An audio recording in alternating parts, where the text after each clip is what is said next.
Bisakah F1 kembali ke mesin V10? Jika sebelumnya pertanyaan itu selalu dijawab dengan skeptis atau hisapan jempol belaka, maka sekarang mungkin sedikit berbeda, karena ada kemungkinan kalau F1 bisa kembali ke mesin lama seperti V10.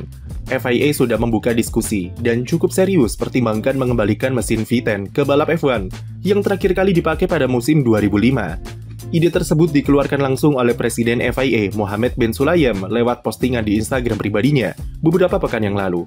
Ben Sulayem berpendapat kalau F1 harus mempertimbangkan berbagai ide dalam penentuan mesin masa depan, termasuk mengembalikan mesin V10 yang terkenal dengan suaranya yang nyaring.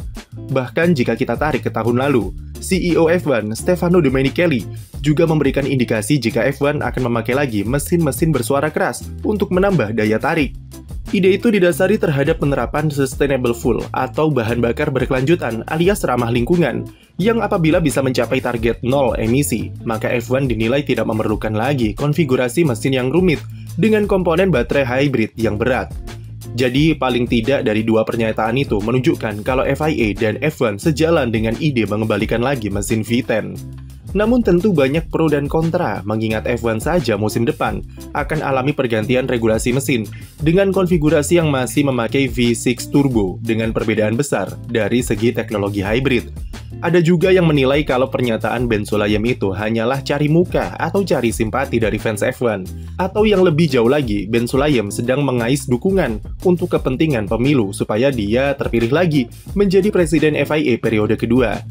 Terlepas dari aroma politik yang kuat, apa saja pro dan kontra dari wacana kembalinya V10 ke F1? Kita mulai dari sisi positifnya dulu, yaitu sudah pasti hal pertama yang terlintas di kepala adalah suaranya yang nyaring dan menggugah selera.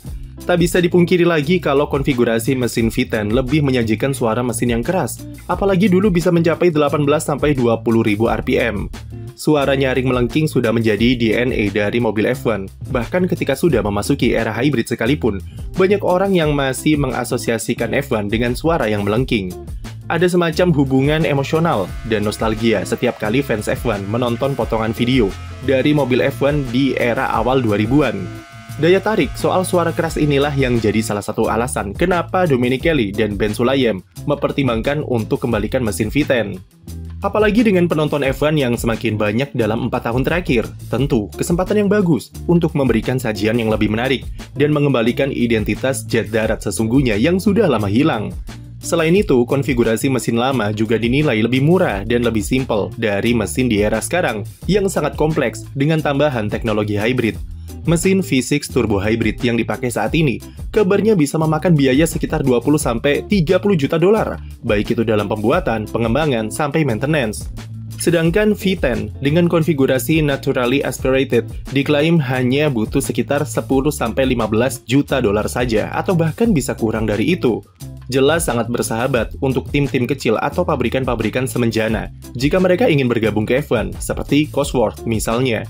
Atau bisa juga menarik kembali pabrikan seperti BMW dan Toyota untuk comeback ke F1. Kemudian, karena mesin yang lebih simpel dan tidak adanya baterai hybrid, otomatis bobot mobil juga bisa jauh lebih ringan, serta dimensinya bisa lebih ramping. Tak bisa dibantah kalau regulasi hybrid dengan baterai yang besar adalah penyebab kenapa mobil F1 era sekarang menjadi sangat berat dan mengurangi kelincahan mobil ketika bermanuver. Kembali ke V10, setidaknya banyak fans yang berharap kalau ukuran mobil F1 bisa jadi lebih ramping seperti di awal atau pertengahan 2000-an. Secara power memang tidak akan sebesar era sekarang yang bisa mencapai 1000 horsepower, tapi dengan mobil yang lebih ringan, itu akan membuat kendali mobil jadi lebih liar. Faktor skill pembalap mungkin akan lebih besar lagi dan bakal meningkatkan kualitas balapan di sirkuit. Tidak ada manajemen baterai yang rumit atau kelistrikan yang jelimet seperti sekarang, hanya pure power mesin serta skill balap yang bermain di sirkuit. F1 sendiri kabarnya sudah membentuk komite khusus untuk melakukan R&D mengenai kemungkinan kembalinya mesin V10 dalam waktu dekat. Setidaknya sudah ada dua opsi, sudah diberikan ke meja diskusi. Pertama, F1 akan membatalkan penerapan regulasi 2026 karena dianggap terlalu ambisius serta adanya kekhawatiran soal manajemen energi yang terlalu besar, bisa sebabkan balapan makin membosankan.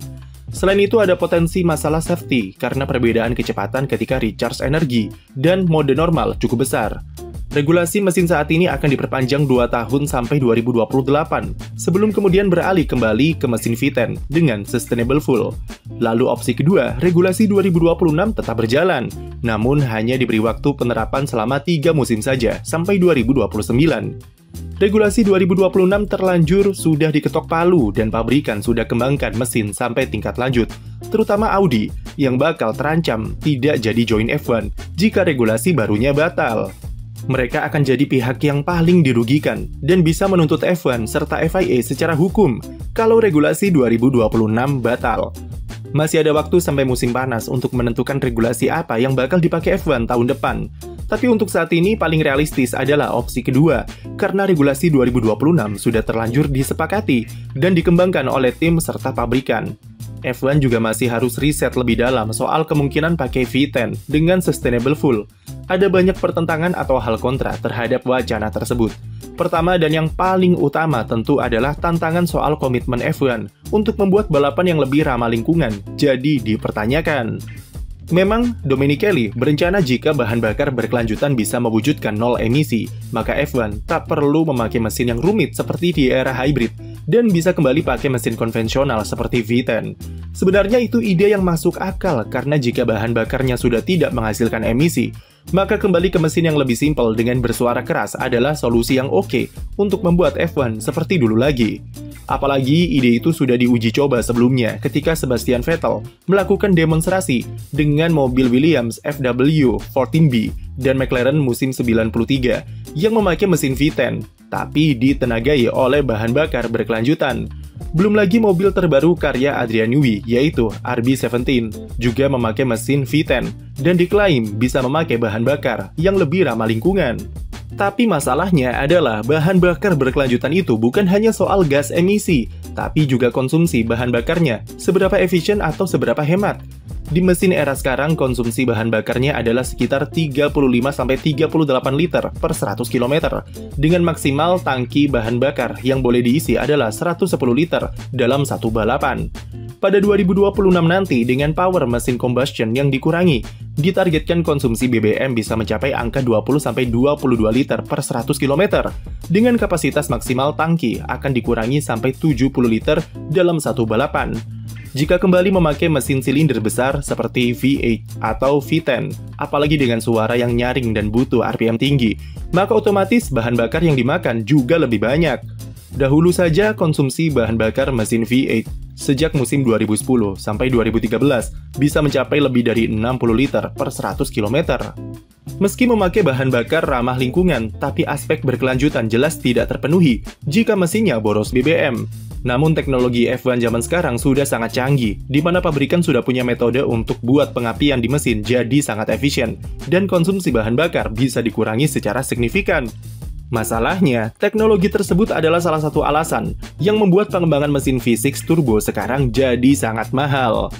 Jika F1 kembali ke mesin V10 dan tetap relevan dengan konsep berkelanjutan, otomatis mereka harus memakai teknologi efisiensi bahan bakar supaya tetap hemat demi menekan konsumsi BBM.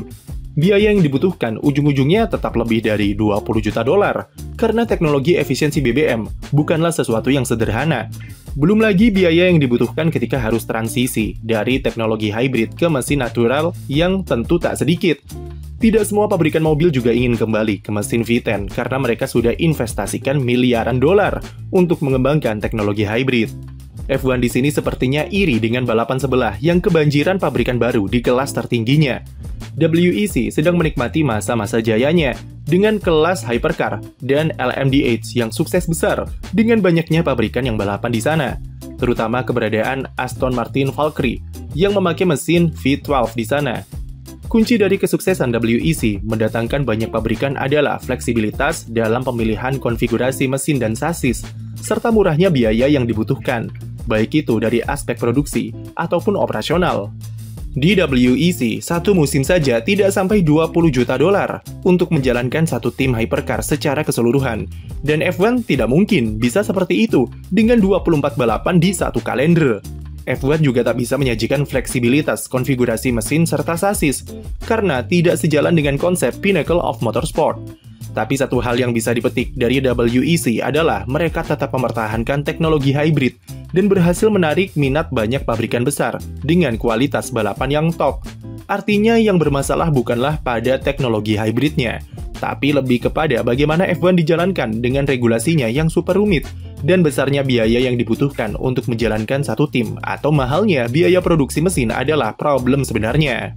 Pemangkasan biaya tidak harus dari mesin, tapi bisa dari penyederhanaan operasional ataupun pembatasan dalam pengembangan mobil, yang mana 60% dari budget di tim F1 dihabiskan untuk uji coba tes aerodinamika. Kami sendiri mendukung gagasan untuk comeback ke mesin V10 karena jelas akan menambah ketertarikan dengan suara yang lebih gahar. Tapi regulasi 2026 tidak bisa dicampakkan begitu saja, dan rasanya sangat mubazir. Kenapa F1 dulu sampai harus mengejar-ngejar Audi dan Porsche untuk gabung ke F1, tapi pada akhirnya malah ganti fokus untuk kembali ke V10? Jadi, masih mau kembali ke V10? Atau mending stay di era hybrid? Tulis pendapat kamu di komentar, dan jangan lupa beri like dan subscribe untuk konten F1 lainnya.